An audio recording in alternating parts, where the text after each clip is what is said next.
हरे राम राम राम हरे हरे, हरे कृष्ण कृष्ण कृष्ण हरे हरे।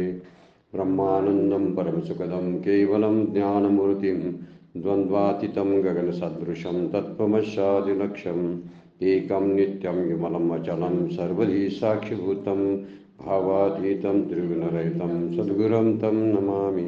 नमामि सद्गुरु शान्तं सच्चिदानन्दविग्रहं पूर्णब्रह्मपरानन्दैशम् आनन्दीवल्लभं सद्गुरु सच्चिदानन्दं केवलं करुणाकरं ज्ञानयोगेश्वरं वन्दे ज्ञानदेवा पुनः पुनः। अलङ्कापुरी पुण्यभूमि पवित्र तिथेनान्दतो ज्ञानराजा सुपात्रो तया आटविता महापुण्यराशी। नमस्कार माझा सद्गुरु ज्ञानेश्वराशी। सर्व संतांना वंदन, सद्गुरूंना वंदन, ज्ञानेश्वर माऊलींना वंदन, आपल्या सर्वांना वंदन करून आजच्या चिंतनाला प्रारंभ। कालच्या चिंतनामध्ये आपण 36 नंबरच्या श्लोकावरच्या माऊलींच्या 429 नंबरपर्यंतच्या ओव्या पाहिलेल्या होत्या। अध्याय 6वा आता अर्जुनाचा एक प्रश्न आहे, त्या प्रश्नाचा विचार आणि त्या प्रश्नावर भगवंतांनी दिलेल्या उत्तराचा विचार, असे काही श्लोक इथून पुढच्या 6व्या अध्यायाचा समारोप करताना विचारात घेतलेले आहेत। आपण त्याचा थोडासा विचार करणार आहोत। सलग 3 प्रश्न 3 श्लोकामध्ये विचारलेले आहेत, समान प्रश्न आहेत, त्यामुळे आता विचार करताना आपण 3 श्लोकांचा एकदम विचार करायचा आहे आणि त्यावर असणाऱ्या माऊलींच्या ओव्या पाहायच्या आहेत। 37 नंबरचा, 38 नंबर आणि 39 नंबर असे 3 श्लोक आहेत 6व्या अध्यायावरचे। अर्जुन वाच ऐति श्रद्धयोपेतो योगाचलित मानसः अप्राप्य योग संसिद्धीं काम गतिम कृष्ण गच्छति। पहिला प्रश्न विचारला श्रीकृष्णा, अगदी कमी प्रयत्न करणारा आणि श्रद्धा असणारा असा जो आहे तो अंतकाळ त्याचा जर आला तर योगापासून ज्याचं मन चलित झालेलं होत असतं तो साधक योग फलाला प्राप्त न होता कोणत्या गतीला जातो? अतिशय चांगले प्रश्न आता अर्जुन विचारायला आहे। आपल्याला जी भीती वाटते ना की आपण केलं आणि ते वाया गेले की काय, असं जे वाटतं त्याची उत्तर आपल्याला या प्रश्नामध्ये मिळणार आहेत। पहिल्या प्रश्नामध्येच अर्जुन विचारतो की थोड्याशा प्रयत्न केलेला पण श्रद्धायुक्त अंतकरणाचा जो योगी असतो तो अंतकाळी समजा काहीतरी कारणानं तो योगापासून अच्युत झाला, योगभ्रष्ट झाला तर तो कोणत्या गतीला जातो? कश्चिन्न भय विभ्रष्टा छिन्ना भ्रमीव नश्यती अप्रतिष्ठो महाबाहो विमूढो ब्राह्मणपती। आता हे महाभावो श्रीकृष्णा, त्या ब्रह्मप्राप्तीच्या मार्गाविषयी अत्यंत मूढ, देवयान पितृयान मार्गाला कारणीभूत अशा उपासना आणि कर्म या दोन्ही साधनांचा ज्याला आधार राहिलेला नाही, काय म्हणतात? कश्चिन्न भय विभ्रष्टा छिन्ना भ्रमीव नश्यती। कर्म मार्ग किंवा योग मार्गापासून जो भ्रंश पावलेला असतो असा निराधार झालेला आणि ब्रह्मप्राप्तीच्या मार्गात मूढ तो नाश तरी पावत नाही ना। छिन्न भ्रमीव नश्यती वर्णन विचारलेला आहे। महाभाव असा शब्द भगवान श्रीकृष्णाला इथं वापरलेला आहे। एतन्मे संशयम कृष्ण चेतुमर्हस्येषतः त्वदन्य संशयस्याश्च चेतान युपपद्धते। माझ्या या संशयाचे समूळ छेदन करण्यास तूच योग्य आहेस, तूच माझा संशय दूर करू शकतोस आणि तुझ्या वाचून दुसरा संशय दूर करणारा कोणी मला दिसत नाही। या संशयाचं छेदन करणारा संभवत नाही, कारण हे फार महत्त्वाचे संशय आहेत। कारण योग प्राप्तीत ज्याची भ्रष्टता झालेली आहे आणि अंतकाळी मृत्यूनंतर त्याची गती कोणती होते हे दुसरं कोण सांगेल सांगा बघू? भगवान श्रीकृष्णाशिवाय, भगवंताशिवाय ही अन्य गती सांगू शकत नाही कोण? पण अर्जुनानं विचारलेला प्रश्न आपल्यासाठी आहे। आपल्याही आयुष्यामध्ये असं काही घटना घडू शकते की आपली एखादी साधना अर्धवट राहू शकते। पारमार्थिक साधनेबद्दल आपलं चाललंय बरं काय, प्रपंचाबद्दल नाही। प्रपंच नेहमी किती करल तेवढाच अर्धवटच राहतो, पण परमार्थाच्या बाबतीमध्ये जो पूर्ण होतो तो परमार्थ असतो आणि जो कधीच सरत नाही त्याला संसार म्हणतात। कधीच संपत नाही, ज्याला फुलस्टॉप नाही, सतत स्वल्पविराम असतात, सतत कॉमा असतो, त्याला संसार प्रपंच म्हणतात। आणि जो पूर्ण होतो त्याला परमार्थ म्हणतात। आता ही परमार्थाची व्याख्या थोडक्यात आपण विचारात घेतलेली आहे. पण ज्यांचा परमार्थ पूर्ण झाला नाही, थोडासा झालेला आहे, त्यांना जर भ्रष्ट झालं तर त्यांची गती काय मग त्यांचं कसं पुढे होतं? हा एक मार्मिक प्रश्न आता अर्जुन आपल्याला भगवंताला विचारालेला आहे. आता खरंच आपल्याला सुद्धा याच्या उत्तराची उत्सुकता आहे की वास्तविक ह्या प्रश्नावर काय भगवंत बोलणार आहेत. तर माऊली या प्रश्नाबद्दल अर्जुनाचं मत काय आहे, त्या प्रश्नाचा उलगडा करण्यासाठी अर्जुन कसा बोलतो याचा विचार माऊलीने पुढच्या काही ओव्यामधून केलेला आहे. 430 नंबरच्या ओवीमध्ये परी अनेकी एक गोसाविया. गोसाव्य म्हणजे स्वामी. गोसावी शब्दाचा अर्थ आहे महाराज. स्वामी मज संशय असे साविया. मला एक साविया म्हणजे अगदी सहज असा एक संशय मनात आला, तो तू वाचून फेडावया समर्थ नाही. तुझ्याशिवाय हा संशय कोण फेडणार आहे माझा? कारण भगवंता इतका, परमात्मा इतका अंतर्ज्ञानी अंतर्यामी दुसरा कोणीही नसतो. त्यामुळे कुठलाही संशय जर असेल तर तो संशय भगवंतापुढेच मांडावा. म्हणजे आपल्याला उत्तरही काही वेळानंतर मिळायला लागतात. फक्त आपली अर्जुना इतकी श्रद्धा पाहिजे. अर्जुनाच्या पाती बसण्या योग्य होती. माऊलीने त्याची व्याख्याच अर्जुनाची केलेली आहे. अर्जुनासारखा जर शिष्य असेल तर त्याला अनुत्तरित राहावं लागणार नाही. त्याला सगळ्या प्रश्नांची उत्तरं मिळतील. म्हणून भगवंत फक्त संशय नष्ट करू शकतात असा विश्वास हा परमात्मा इतका सर्व जाणणारा कोणी नाही. आणि त्याचा विश्वास असा आहे की भगवंताशिवाय या प्रश्नाचं उत्तर कोणी देऊ शकत नाही.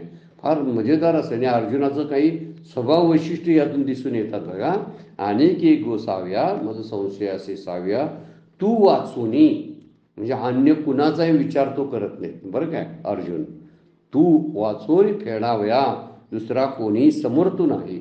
समर्थ म्हणजे सर्व शक्तिमान असा, सर्व योग्यतेनं पात्र असलेला असा दुसरा कोणी नाही. म्हणून तूच ते सांग.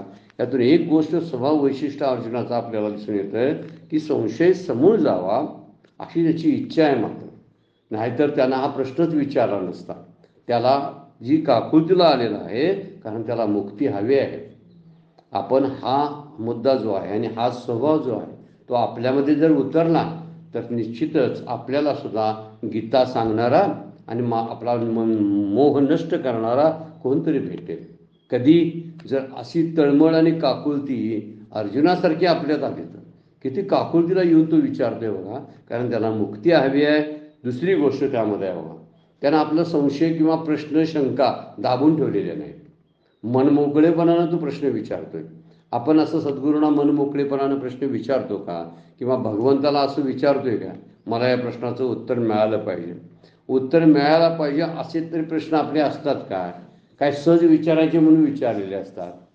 अर्जुन तसा प्रश्न विचारत नाही. त्याला उत्तर हवं आहे आणि उत्तरासाठी तो काय आहे उत्सुक आहे आणि त्यामुळे जिज्ञासू आहे. म्हणून तो संशय दाबून ठेवला नाही, प्रश्न मनात ठेवला नाही तर विचारलेला आहे. दुसरी गोष्ट आहे बघा, असं जर झालं असतं तर त्याच्या मनात प्रश्न आला असता तर तो म्हणेल काय आहे तरी असेल त्याचं उत्तर आपण नंतर बघू. म्हणजे स्वबुद्धीनं तो संशय दूर करत नाही तर तो आपल्या श्रीगुरूंनाच विचारतो, भगवंतालाच विचारतो की माझ्या प्रश्नाचं उत्तर तुमच्याकडेच आहे, अन्य कोणी देऊ शकत नाही. किंवा अन्याने दिलेल्या उत्तराला मी मान्यता देणार नाही, माझा त्यावरती विश्वास नाही. मग कुणावरती विश्वास आहे? तुमच्यावरती आहे. माझ्या बुद्धीवर सुद्धा माझा विश्वास नाही कारण मी तुमच्याकडेच हा प्रश्न मांडलेला आहे. म्हणून यातून एक गोष्ट कळते बघा, त्यानं स्वबुद्धीनं आपला संशय दूर केला नाही किंवा तो उठला आणि कुठं तर दुसऱ्या व्यक्तीला विचारायला गेला नाही. या प्रश्नाची उत्तर नंतर सापडतील. कदाचित भीष्माचार्यांना द्रोणाचार्यांना विचारूया त्यानंतर उत्तर सापडतील असं म्हटलं नाही तर त्याला योग्य व्यक्तीलाच पकडलेला आहे.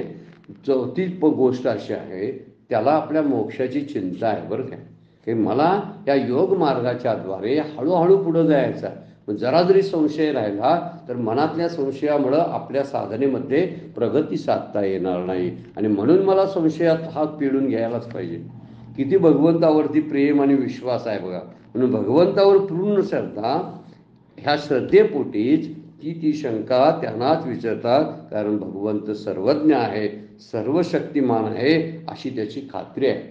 हा प्रश्न विचारण्यापाठीमागं एवढी स्वभाव वैशिष्ट्य आपल्याला लक्षात येतात की काय म्हणतात, तू वाचुनी हा एक शब्द आहे, समर तू हा एक शब्द आहे त्यामधला. आणि गोसावी हा शब्द जो वापरला की तुम्ही माझे आहात, किती त्यामध्ये श्रद्धा दडलेली आहे बघा. माऊली शब्द उगीच वापरत नाही बरं का. म्हटले असते अनेक एक श्रीकृष्णा असं म्हटले असते. गोसावी हा शब्द वापरला. कुठं कसा वापरलाय बघा की किती कुठं तिकडे आपल्याला कुठं बघायला फारसं मिळत नाही. तो शब्द गोसाविया आता इथं माऊली वापरायला लागलेल्या आहेत. मद संशय असे साविया आणि दुसरा शब्द तिसरा शब्द तू वाचुनी आणि समोर तू नाही, तुझ्या वाचून दुसरा कोण समर्थ नाही, ही आढळ श्रद्धा त्याच्याकडे होते.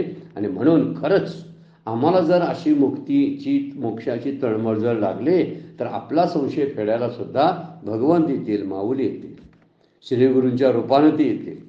आणखीन एखाद्या मित्राच्या रूपानं आपल्याला तो संशय कोणतरी आपला सोडवून टाकेल. मात्र आपल्याला तेवढी तळमळ नसते. मात्र मुलांसारखे आमचे प्रश्न असतात.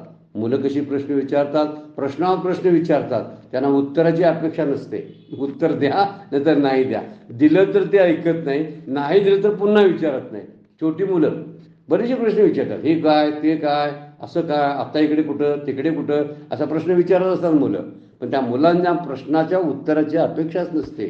आमचे प्रश्न असे सद्गुरूकडे जर असलेत, काय उगीच विचारायचं म्हणून मी काय वाचलं हे सद्गुरूंना कळावं म्हणून मी एकाला विचारलं होतं, सद्गुरू पण तेच उत्तर देतात का बघूया म्हणून परीक्षा घेण्यासाठी.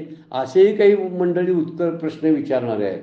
अर्जुन तसा नाही. अर्जुन कुणाकडेही गेला नाही किंवा कुणाकडे जायचा त्याच्याकडे विचार नाही. दुसरी गोष्ट त्याला खात्री आहे असा समर्थ बलवान फक्त भगवंत आहे, एवढा विश्वास त्याच्यावरती आहे. म्हणून ते म्हणतात तू वाचुनी आणि समर्थ इतका दुसरा कोणी नाही. इतकी स्वभाव वैशिष्ट्य आपल्याला अर्जुनाच्या या प्रश्नामध्ये दडलेली दिसून येतात. वास्तविक ती वर दिसून येत नाहीत, पण माऊलीने उघड करून सांगितलेले आहेत, तो तू वाचुनी समर्थ दुसरा कोणी नाही. हे एवढा विश्वास आपला जर असेल ना तर जगाला कमी किंमत द्यायला आपण चालू करतो. जगापेक्षा भगवंत मोठा आहे असं आपल्याला वाटायला लागतं. आपले प्रेम करणारी मंडळी नातलग असतात त्याच्यापेक्षा भगवंत मोठे आहे असं वाटायला लागतं. हे अर्जुनाच्या उदाहरणावरून आपलं लक्षात येतं. जगाला जेव्हा आपण कमी लेखू तेव्हाच आपल्याला देवाची आठवण होईल. आपल्याला देव दिसेनासा होतो कारण जग स्पष्ट रूपानं दिसतं. जग माझ्यापुढे स्पष्ट आहे. जगाचं बोलणं, जगातली दृश्य, जगातले अनुभव, सगळी ज्या वृत्ती बाहेर जातात हे अनुभव घेऊन येत असतात. आणि या वृत्तीमध्ये मी घोटाळून बसतो, गुंतून बसतो. म्हणून मला भगवंत दिसायचा बंद झाला कारण भगवंताला मी कमी लेखला आणि जगाला मोठं केलं. अर्जुन भगवंताला मोठं समजतात, समर्थ समजतात, त्याच्यावरून दुसरा कोणी नाही असं त्यांचं मत झालेलं आहे. तूच एक करू शकतोस आणि दुसरं मला कोणी आवडत नाही असं म्हणण्यासारखा तूच एक गोपाळा आवडसे तुकोबा म्हणतात ना त्याप्रमाणे. म्हणून युद्धाच्या कालावधीमध्ये सुद्धा दुर्योधनानं नारायण सेना निवडली. नारायण सेना म्हणजे कुणाची, भगवान श्रीकृष्णांची जी सेना होती त्याला नारायण सेना म्हटली जायची. ती किती औक्षणी शब्द आहे की महाभारतामध्ये. तर तेवढी सेना दुर्योधनानं मागितली, पण अर्जुनानं फक्त कृष्णाला मागितला. कुणाला मागायचे ठरलं पाहिजे, नारायण सेना की नारायण. दोन्हीमध्ये आपल्याला विवेक दाखवता आला पाहिजे. आपल्याला विवेकच कळत नाही. झोपेतून सुद्धा रात्रीचं कोणतरी उठवलं तर तुला काय पाहिजे म्हटलं तर मला मोक्ष हवा असं आपण म्हटलं पाहिजे. इतकी मोक्षाबद्दलची आपल्या मनात दृढ श्रद्धा निर्माण झाली पाहिजे आणि तशी उत्सुकता, जिज्ञासा आणि मुमुक्षत्व जागृत पाहिजे. असं अर्जुनासारखं जे आहे त्या अर्जुनासारखं आपल्यात व्हावं अशी अपेक्षा आहे. भक्ताकडनं ही अपेक्षा आहे. मला देवप्रिय आहे, अन्य कोण नाही. देवच माझी शंका फेडू शकतो, अन्य नाही. देवच मला मदत करू शकतो, अन्य कोणी नाही. देवापासून केलेली मदत अपुरी असते, अन्य हे लक्षात ठेवणं फार गरजेचं आहे. आणि असं जेव्हा आपण करू तेव्हा भगवंतावरती दृढ श्रद्धा, आणि खरा भक्त त्याला म्हणायचा की जो देवावरती अवलंबून असतो. तुझ्याशिवाय मला कोणीही नाही असं भगवंताबद्दल जर आपण बोलावलो. आता आपण एकामेकाला बोलतात, आई वडील मुलाला म्हणतात, मुलं आई वडिलाला म्हणतात, नवरा बायको एकाला म्हणतात तुझ्याशिवाय मला कोण नाही.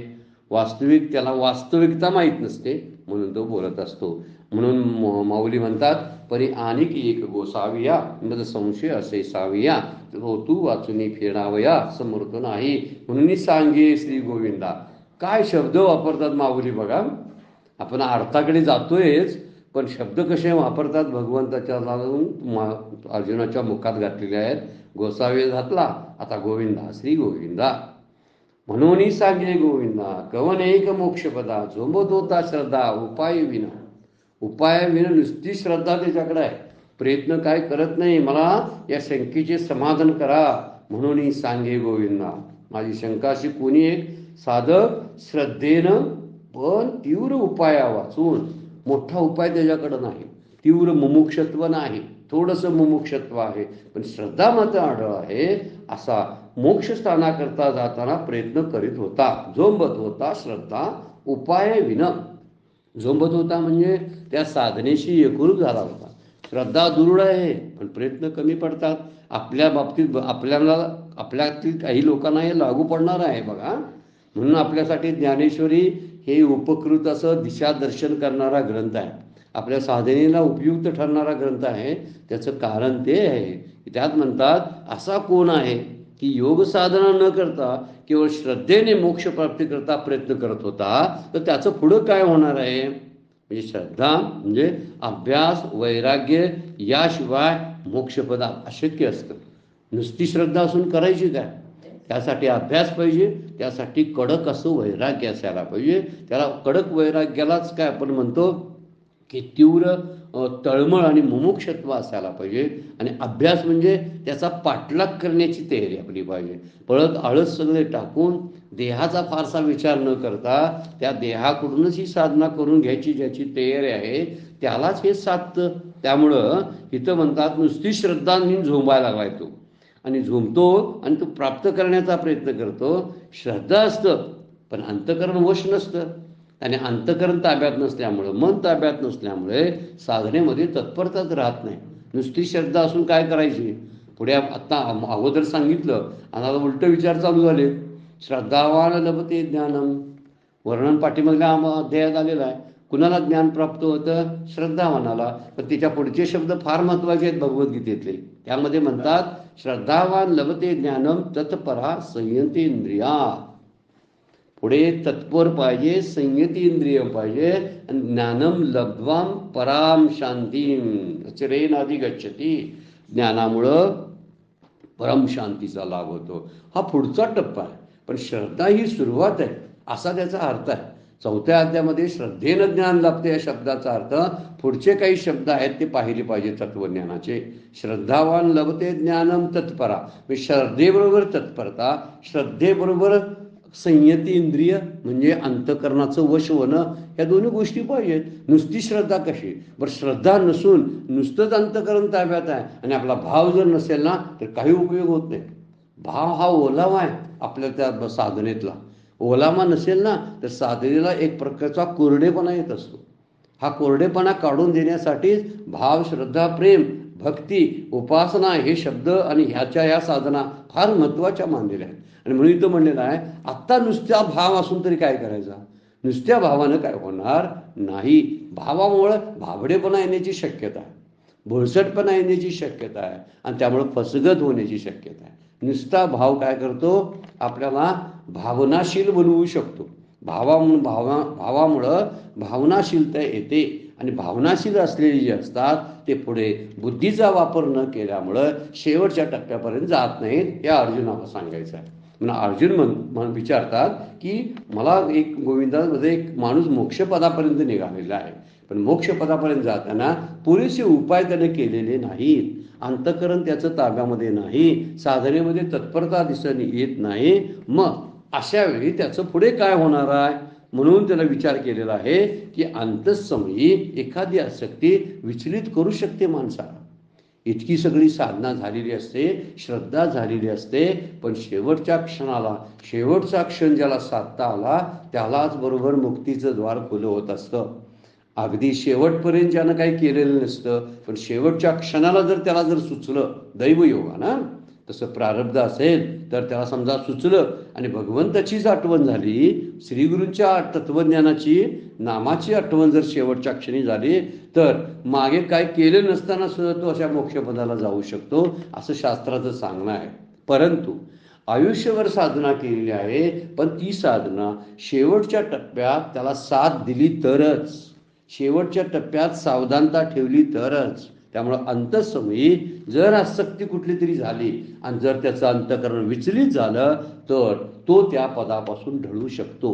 मग उपयोग काय झाला श्रद्धेचा, साधनेचा, असंच अर्जुनाला म्हणायचं आहे. गेलं काय, संपलं त्याचं काय? मग आयुष्यभर केलेली त्यांचं नाम धाम काय, तीर्थयात्रा, शस्त्राभ्यास, ध्यान केलेलं हे त्याचं कुठं गेलं? मग त्याचं काय करायचं हा प्रश्न विचारलेला आहे.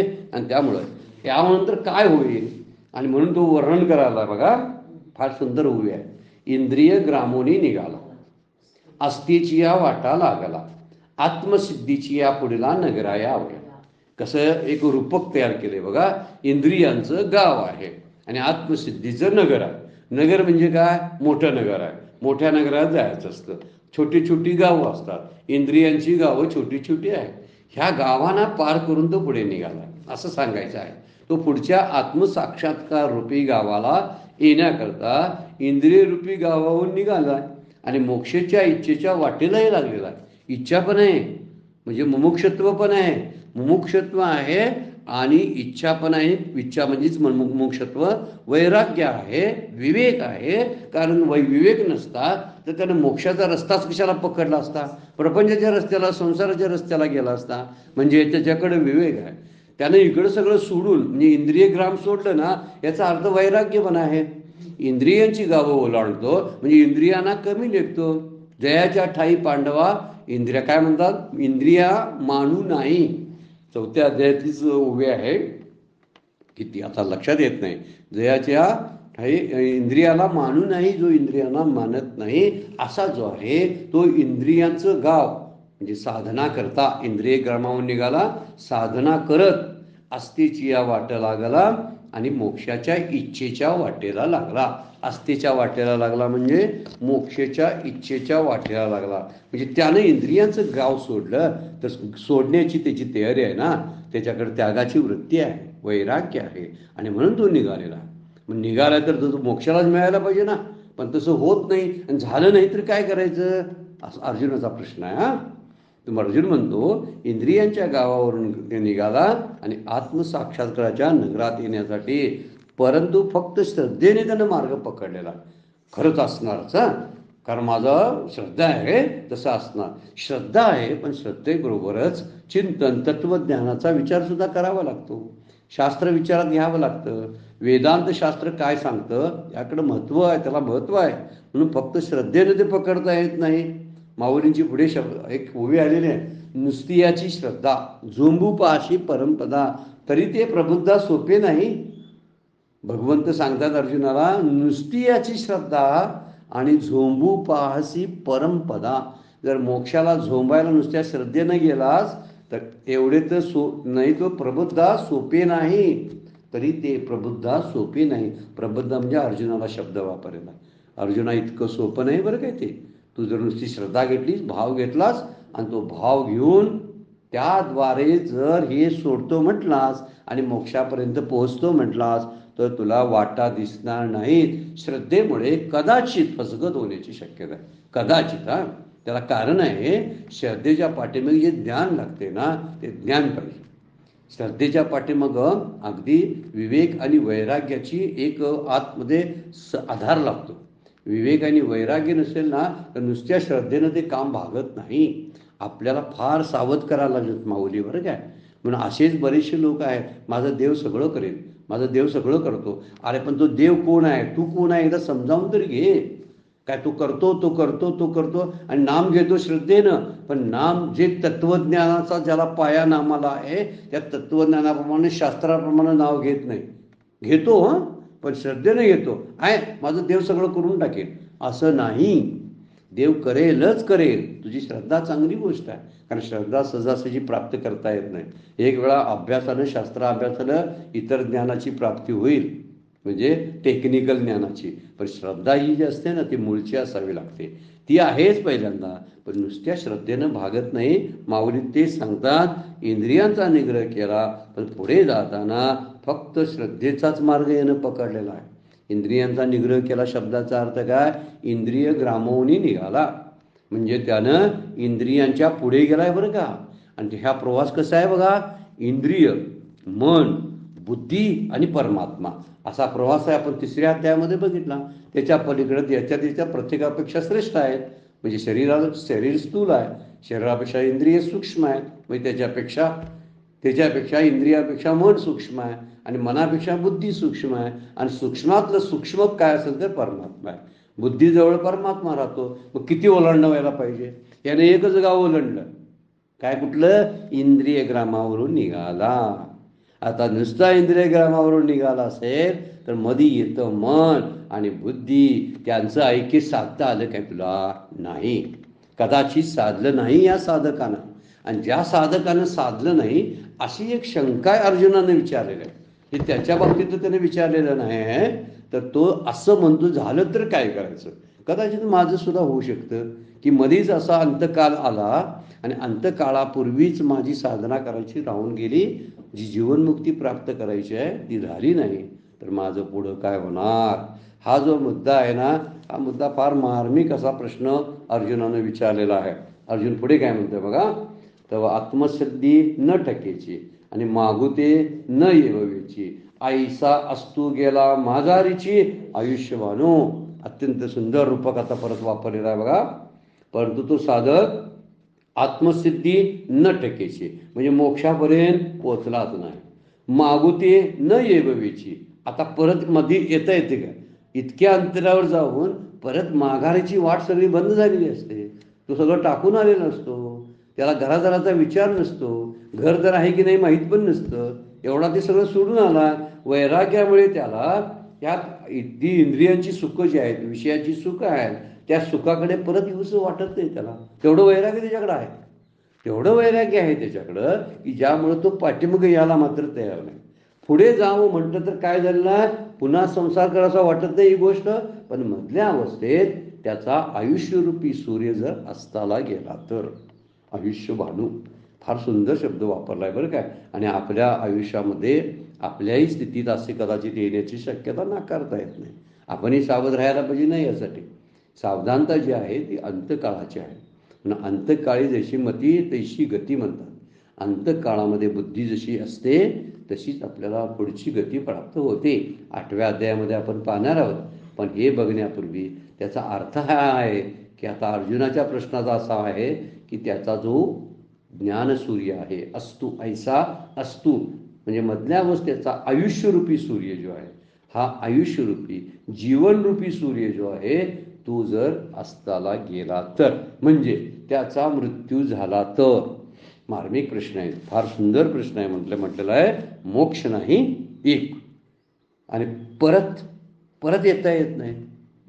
आपणही अशा कुठेतरी वाटेवर गेलेलो असतो बघा. एवढ्या लांब गेलो, अरे आता परत नको, आता इथंच काहीतरी ॲडजस्ट करूया. तेवढ्यासाठी मागे याला इतक्या अंतरावर गेलेला असतो. 80-90% प्रवास पूर्ण झालेला असतो. पुढे राहिलेले असते 10%चं. पण 10% सुद्धा महत्त्वाचेच आहेत. 10% सुद्धा महत्त्वाचे आहे. कारण समजा एखाद्या पोहण्याची शर्यत लागलेली आहे. आता पट्टीचा पोहणार आहे. अंतर किती आहे तर काय आहे ते, किती वेळ, 200 मीटर 500 मीटर अंतर जायचं आहे. 500 मीटर अंतर अत्यंत सगळ्यांना पार करून पुढे गेला. पण 500-490 पर्यंत गेलेला आहे. पण 10 मीटर अंतर राहिलेलं असताना तो घोटाळला आणि तिथंच बुडला. तर पुढे तो जिंकला काय? नाही जिंकला. का? सगळ्याला ओलांडून आलाय ना, पण जिंकला नाही ना. तो जिंकला नाही ही गोष्ट मग. पण त्याचं काय होतं, हा आपला आपण व्यवहारातला दृष्टांत घेतलाय, तो अपयशी ठरतो. हिथं मात्र तसं नाही आहे. हिथं जे आहे 80% अंतर पार केलेलं आहे ना, त्याची नोंद राहते. ती महत्त्वाची गोष्ट इथं सांगितलेली आहे. त्यामुळं तो विचार आहे. व्यवहारात असं होत नाही. व्यवहारात अपयशच असतं. शेवटच्या क्षणाला गोल झाला नाही ना, झालाच नाही, तो बाहेरच पडतो संघ त्यातून. कारण तेवढे पॉईंट्स त्याच्याकडे नसतात म्हणून. पण इथं मात्र परमार्थात जेवढे पॉईंट्स कमवलेले असतात तेवढे नावावर पडतात, ते वापरता येतात. हा त्यातला मुद्दा आहे. म्हणून अर्जुनानं प्रश्न विचारलाय मृत्यूचा.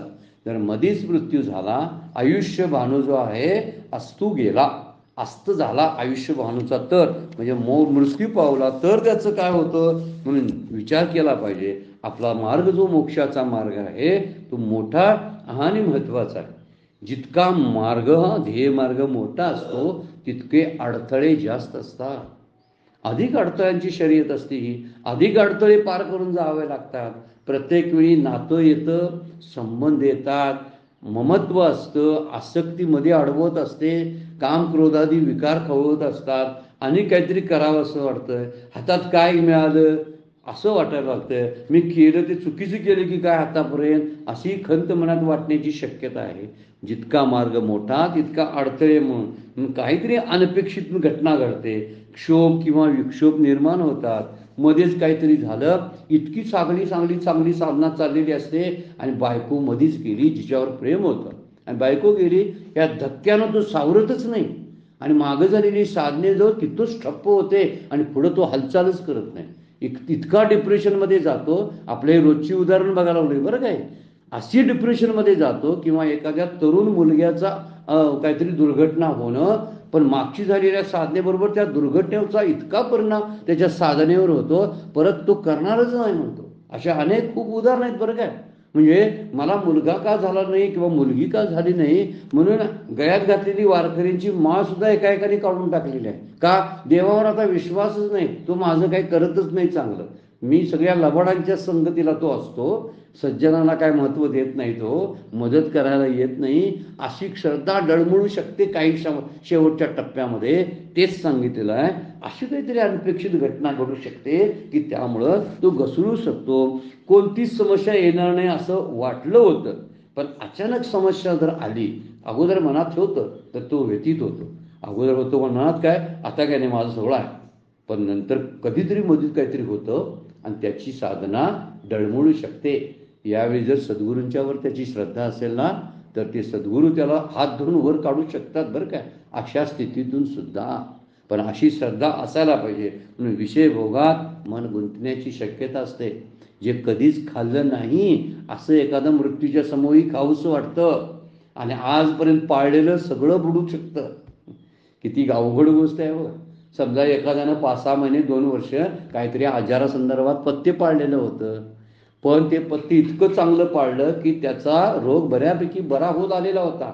पण अचानकपणे शेवटी त्याला ती गोष्ट खावावीशी वाटली आणि पथ्य मोडलं तर मूळचा गेलेला आजार परत येऊ शकतो. हा मुद्दा त्यातला आहे. अर्जुनाचा तोच प्रश्न आहे, त्याचं काय होणार. मग होणार काय तर विषयभोगामध्ये मन गुंतलं तर. मग त्यामुळं थोडासा अहंकार शिल्लक असतो, शरणागती झालेली नसते, वैराग्यसुद्धा परिपक्व झालेलं नसतं. अशावेळी तो कोणत्या स्थितीमध्ये राहणार असा माऊलींना तो प्रश्न विचारतो. आणि सिद्धीपर्यंत पोचणं जे आहे, हे पोचणं जे आहे त्याचं राहून गेलेलं असतं. म्हणून सिद्धीपर्यंत पोचण्याचे साधनेचे स्वरूप हे काही थोडासा विचार जर आपण केला, एखादं घर बांधण्यासारखा प्रकार आहे. वा उदाहरण आपण घेऊया.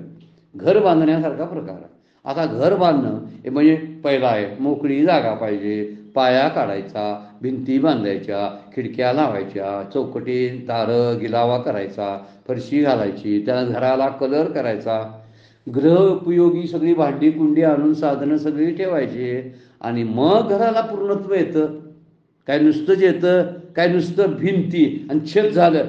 घर म्हणायला गेलं तर ते माझं घर आहे म्हणता येते की नाही, बरोबर आहे. पण घर नाही, घराच्या राहायच्या लायकीचं आहे का? तसं आहे. मी साधना केली पण मोक्षापर्यंत गेली का? घराला पूर्णत्व हे शेवटी येतं जसं तसं. मोक्षाला पूर्णत्व शेवटच्या क्षणाला पोचल्यानंतरच येतं, अन्यथा येणार नाही. आणि हा धोकाच बोलून दाखवतो. म्हणून इथं म्हटलेलं आहे, भिंती आणि छताला जसं घर म्हणत नाही, जरी ते घरासारखं दिसत असलं तरी, परंतु ते घरासारखं दिसतं पण राहण्याच्या लायकीचं नसतं. नुसतंच घर बांधलेलं आहे म्हणून काही कारणानं मध्येच साधना तुटू शकते आणि साधनपथावर पण आयुष्याचा भरवसा राहत नाही. का मला माहीत होतं मी इतक्या काळात जाणार आहे, ते माझी मला साधना चालू होती आणि मी हळूहळू आपली चालू केलेलं आहे. थोडंसं वैराग्य असतं त्यामुळे परत संसारात येऊच वाटत नाही. आता मूळ मुद्द्याकडे आपण येऊया. समजा असं आहे, मध्ये जर साधना तुटली तर तो माणूस परत संसार करायला येत नाही. कारण म्हणजे माझा इंटरेस्ट त्यामध्ये नाही. आणि तो गेलेला असतो ना पुढं सगळं पाठीमागचं टाकून गेलेला असतो, परत संसारात येत नाही आणि त्याला वाटतं आता माझं सगळं संपलं. अशा वेळी त्यानं केलेलं साधन वाया जातं का? तर वाया जात नाही. पुढं आपण बघणार आहोत वाया जाते का हा प्रश्न आहे. त्यामुळं आजूबाजूची लोक टवाळी करत असतील, माझी चेष्टा करत असतील, बघा हा सगळं सोडून ह्या पंथाला लागला होता, आता तिथून पाठीमागे या लागलाय की काय, आता परत संसारात पडतोय की काय, असं प्रत्येकाला वाटायला लागतं. मग करून करून केलं काय? त्यामुळं हे काय म्हणलेलं आहे, आत्मसिद्धी न ठकेची आणि मागुती न येवीची. पाठीमागं सुद्धा येऊसं वाटत नाही. त्यामुळे आजूबाजूला भीती वाटत असते, लोक काय म्हणत असतील. म्हणून गुरु भगवंत आणि स्वतःवर निष्ठा असेल तर तो टिकतो. मात्र अशा ह्या गोष्टीमध्ये सुद्धा सद्गुरूंच्यावर असणारं प्रेम, भगवंतावरची निष्ठा आणि स्वतःबद्दलचा विश्वास मी करू शकतो, कारण मी केलेला आहे. त्यामुळे मधीच जरी सुटलं तर हे माझं वाया जाणार नाही, असा एक विश्वास त्याच्याकडे असला पाहिजे. ज्यावेळी असा विश्वास प्राप्त होईल ना, त्याचं कोण बिघडू शकत नाही आणि तो वाया जात नाही. पण अर्जुनानं प्रश्न विचारलाय, भीती वाटण्यासारखा प्रश्न आहे बरं का. असं जर झालं तर काय करायचं हो, मधीच माझं आयुष्य संपलं तर माझी साधना फुकट गेली का? तव आत्मसिद्धी न ठकेची आणि मागुते न एव वेची, ऐसा असतू गेला माझा रेची आयुष्य भानू. आयुष्य भानू म्हणजे आयुष्याचा सूर्य, म्हणजे मला मृत्यू आला तर, आणि मृत्यूमुळं साधना राहू शकते. आणि म्हणून सांगितलं आहे, जैसे आकाळी आभाळ. आता एक दृष्टांत, कारण माऊलींना दृष्टांताशिवाय पटवून देणं अगदी जरासं अपूर्व वाटतं, म्हणून नेहमी दृष्टांत देतात. एक दोन दृष्टांत असतात. जैसे आकाळी आभाळ आळूमाळूस पाताळ, विपाय आले केवळ वसे ना वर्षे. वसे ना वर्षे दोन्ही होत नाही त्याच्याकडं. अचानकपणे अवकाळी जेव्हा ढग असतात ना, पावसाळा नसतो त्यावेळी, पावसाळा नसताना आलेले ढग असेच विरून जातात, वाऱ्यानं निघून जातात. आळूमाळूस पाताळ, अयोग्य वेळी थोडीशी विरळ, आणि अचानक आलेला आभाळ जे असतं पण वर्षतही नाही पण टिकत पण नाही. ते जास्त काळ टिकत पण ढगत नाही. बट टिकत नाही म्हणून आहे ते तरी पाणी ढगातनं पडावं तर पाणी त्यात नसतं, इतकं पोकळ ढग असतात. वर्णन केलेलं आहे की जसं पावसाळा ऋतू नसताना ढगांना काही किंमतच नसते, आलेत काय नाही गेलेत काय, हे ढगर विरळ असतात आणि टिकत नाही, कारण वातावरण नसतं. त्यामुळे त्यांना वर्षाव इतकी ताकद सुद्धा नसते. त्यामुळे अर्धवट वैराग्य जर असेल या ढगासारखं, ढगामध्ये कसं आहे, नुसतं पोकळ ढग, दिसायला बघितलं तर खूप मोठा साधन करणारा दिसतो, आत बघितलं तर साधन स्थिरच झालेलं नाही. अशी अवस्था बऱ्याच जणांची दिसून येते. वर सगळ्या दंबरी नाटकं सगळी करता येतात.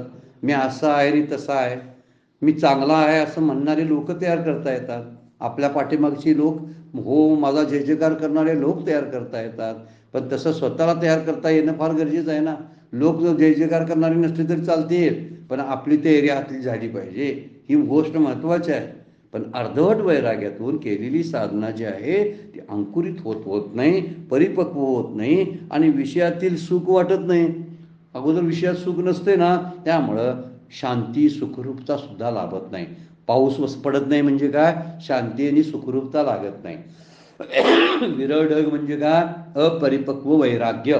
विरळ ढग हा शब्द जो वापरलेला विरळ ढग का, तर अपरिपक्व वैराग्यातून शांतीरूपी सुखरूपी असा पाऊस वर्षत नाही. आणि म्हणून माऊलींनी उदाहरण दिलंय, जैसे आकाळी आभाळ आळूमाळूस पातळ, विपाय आले केवळ वसे ना वर्षे तैसे दोन्ही दुरावली. दोन्ही म्हणजे कुठली, वैराग्यामुळे संसार सुख आणि आयुष्य संपल्यामुळं मोक्ष सुख, दोन्ही दुरावली, लांब गेली. जे प्राप्ती तव अलग ठेली, त्याला कोणत्या प्रकारची आत्मप्राप्ती तर दूर राहिली, आणि अप्राप्ती ही सांडवली श्रद्धा तया, आणि त्याच्या अप्राप्तीलाही दृढ श्रद्धेने टाकून दिलेली असतं. आणि श्रद्धेमुळे त्याला आत्मप्राप्तीची आशा राहिलेली असते मात्र, परंतु ती दूर राहिलेली आहे. म्हणून दोन्ही दुरावली असं माऊली शब्द वापरतात. वैराग्यामुळं काय होतं, संसारातलं सुख नकोसं वाटतं, आणि आयुष्य संपल्यामुळं मोक्ष सुख सुद्धा मिळालं नाही. संसार भोगलाच नाही किंवा संसाराचं सुख अनुभवलंच नाही का, त्याला नकोच होतं म्हणून. आणि अंत्यकाळामध्ये सावधानता राहिली नाही, त्यामुळे मोक्ष सुख गेलं. पाप नाही त्याचं नरकात नाही, आणि स्वर्गाची इच्छा नाही म्हणून स्वर्गात पण जात नाही. जायचं कुठं, आणि मोक्षा इतकी साधना झालेली नाही, कसा रंगवत असेल तो. किती सुंदर विचार मांडलेला आहे बघा. जर जास्त पुण्य झालं असतं, म्हणजे पुण्य हे इथंच करावं लागते बरं काय, आणि पुण्य हे एक प्रकारचं पापच आहे. माऊलींचं शास्त्राचंच विधान आहे. पाप हे जसं पाप आहे तसं पुण्य ही एक प्रकारचं पाप आहे, कारण ते पुन्हा जन्माला घालतं म्हणून. आता इथं वर्णन केलंय, अधिक पाप असतं तर नरकात तरी गेला असता. पुण्य केलंय, स्वर्गासाठी केलं असतं तर स्वर्गात गेला असता, पण स्वर्गाची इच्छाच नाही त्याला, तिथेही गेला नाही. आणि अंतकाळामध्ये स्थिती मनाची चांगली राहिली नसल्यामुळं मोक्षाची प्राप्ती झाली नाही. म्हणून दोन्ही दुरावली, जे प्राप्तीत वालक ठेली आणि अप्राप्ती सांडवली श्रद्धा तया. संशयाचा आश्रय सुटला आणि परमप्राप्ती जी झाली नाही. मग नष्ट होतो का? बऱ्याच वेळा वर्णन केलेलं आहे की स्मृती नसेल तर मरणाचा क्षण साधता येत नाही. फार महत्त्वाची गोष्ट त्यामध्ये वर्णन केलेली आहे. आणि स्मृती गेलेली असते, समजा गेला एखादा कोमातच गेलेला असेल तर मोठा प्रॉब्लेम होऊ शकतो. म्हणून इथं वर्णन करताना माऊली अर्जुनाच्या द्वारे हा आपलाच प्रश्न मांडायला लागलेत बरं का. आपण बघणार आहोत. आता वेळ संपलेली आहे, थांबावं लागतंय. आजची सेवा सद्गुरूंच्या चरणी, भगवान ज्ञानेश्वरांच्या चरणी अर्पण करून विराम घेऊया. पुंडलिक वरदारी विठ्ठल, श्री ज्ञानदेव तुकाराम.